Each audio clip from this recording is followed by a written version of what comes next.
Hello, I'm Radiant Prime. Welcome to the channel. Today we're going to talk about unlocks. What to unlock first in Star Wars Squadrons. So, without further ado, let's get into that. Let's get into the game. And we're going to go to customization. I'm going to start with New Republic. I've got most stuff unlocked already. I think there's very little that I don't have unlocked at this point. But let's have a look at the ships and take you through it step by step. So, first off, what should I unlock first? Well, you're probably going to be playing a lot of dogfight to start with, and it's not until I think about level 5 that you'll be able to get into ranked fleet battles. So you are going to want to start with a dogfight loadout that lets you kill your opponent really quickly and skip through those levels as fast as possible. So for New Republic, that means the A-Wing. On your first A-Wing loadout, let's see what you should select. So, you are going to want to use the standard laser cannon for as long as possible. You will then want to unlock your rockets. And I would use that with the repair kit, which you should have at the start of the game.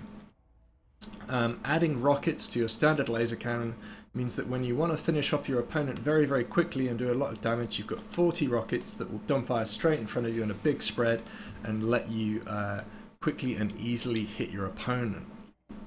You can also pair them with a quick lock missile for extra damage in a pinch. Countermeasures, you want Particle Burst. Particle Burst is the most effective countermeasure in the game. It's got all kinds of uses.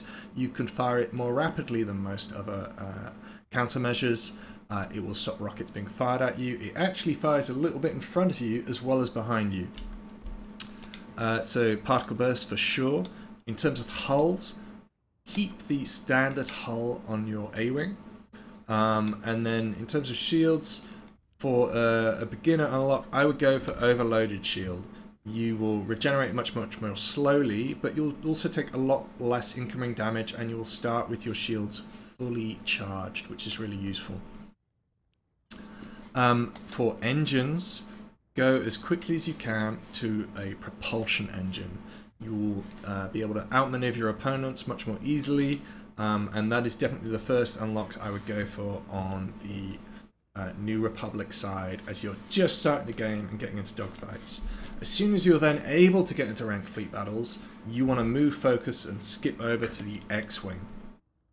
So, what should that initial loadout be on the X-Wing? Well, to be as much of a help as you can to your teammates, what you want to do is to make sure that you are doing objective damage. So, the best laser in the game by far for doing objective damage is this burst cannon. Why is it so effective? Well, its max DPS, as you can see, is very, very high. It also does the same amount of damage at 1,000 meters as it does at 200 meters. There is no damage fall off on the burst cannon whatsoever.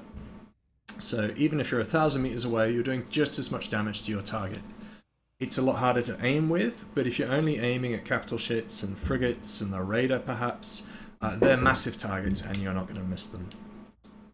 Your next unlock then should be the concussion missile if you don't have it already, and also the boost extension kit is really super important on Rebels. It's really important because it's hard to gain boost and you need boost to evade and escape. So if you need to get away very quickly, unlock the boost extension kit, fire that, it will fill up your boost bar to full, and you'll be able to evade, get back to your own frigates and resupply really, really quickly. Beyond that, on the X-Wing, I would also look at the Proton Torpedo and the Proton Experimental Piercing Torpedo here. Those are fantastic for doing runs on the shield generator. I would check out my other video on how to destroy capital ships and learn a bit more about that if you're interested. In terms of engines, again, get the propulsion engine on your X-Wing as quickly as you possibly can. Then the final ship on the Republic side I want to look out for your immediate unlocks will be the Y-Wing. And you want to get your standard laser cannon, which you will have from the start, as well as a multi-lock missile, Goliath missile. you want those as quickly as you possibly can, and the reason is you use them to farm AI creeps. You fire a multi-lock missile, you can take out up to 4 AI creeps at the same time. With a Goliath missile, well placed in the middle of a big pack of AI, you can take out 5 in one single explosion. Really, really useful. Again, for engine, I would go for probably the unstable sublight engine for a beginner. You get a little bit less health, a little bit less shields, but you do have this massive explosion when you die, which is really useful for taking out perhaps someone who's trying to ram you or something like that. And then in terms of the hull, I would actually avoid the reinforced hull as a beginner and look for the Chapat deflector hull. You get less health, but it massively increases your shields, and of course your shields regenerate. So that's regenerating health effectively for a little bit of a hull penalty.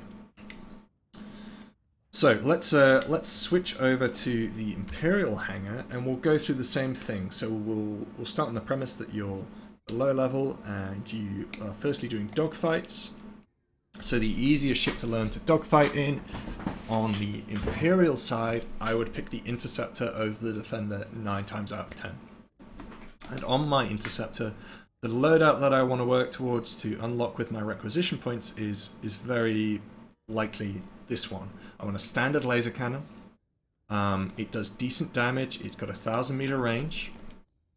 I want to make sure I've got repair systems so that I can repair. I've got no shields on my Interceptor. Targeting jammer.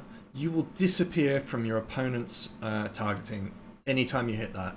It's got a 5-second duration, which is perfectly long enough to escape. The cooldown is 30 seconds, but it doesn't really matter if you've already got out of range. Alternatively, or as well, you could also have rockets. Just like on the A-Wing, rockets are great for finishing off a target who you've taken down the shields on. As I said, on the other side, chaff is the most important countermeasure in the game. In terms of hull, I would probably go for the standard hull. And then on engine, go for a propulsion engine over anything else. Propulsion engine, again, you have that 100% acceleration. You will find yourself to be a lot more maneuverable, even though supposedly there's a maneuverability penalty. Because you are basically decelerating quicker so you can turn faster when you want to make those tight turns.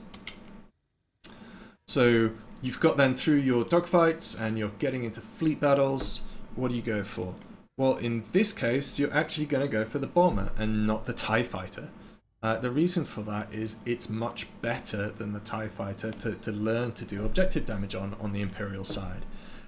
Because there's several things which I'll get into, but the first one being this hull, reinforced hull, gives me max health 50% more. It does decrease my acceleration and maneuverability, but if we look at my hull there, it's at 3,300 plus 1,100 for that reinforced hull. It's a massive, massive improvement. It means I can take so much incoming damage.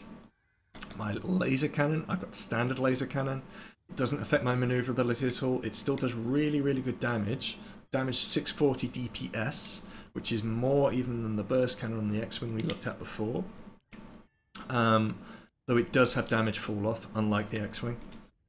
Left auxiliary multi-lock missile, just like we had on the Y-Wing, and the Goliath missile, again, just like we had on the Y-Wing. So these two mean that I can farm, yes, but also if you go look at my capital ship video, you'll see that you can also take down the shield generators really, really quickly if you get under the shields. It does a massive amount of damage to the hull of any capital ship and lets you work on objective just as easily as you can farm. An engine for a beginner, a good engine to pick, is probably the unstable twin engine again. For exactly the same reasons as on the Y-Wing.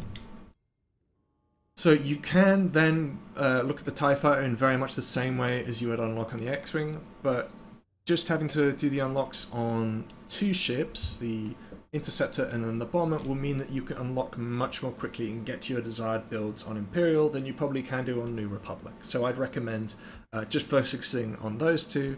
And then in terms of unlocks, as we get later into the game, I think what you need to do is to look at your playstyle then, and as it emerges, try different things out, try unlocking different things. It becomes much more about personal preference and how you want to play at that point. Thank you very much for watching the video. I've been Radiant Prime. If you've got any questions about unlocks, as ever, please let me know in the comments down below, and I'll do my very best to answer each and every one of them. Thank you.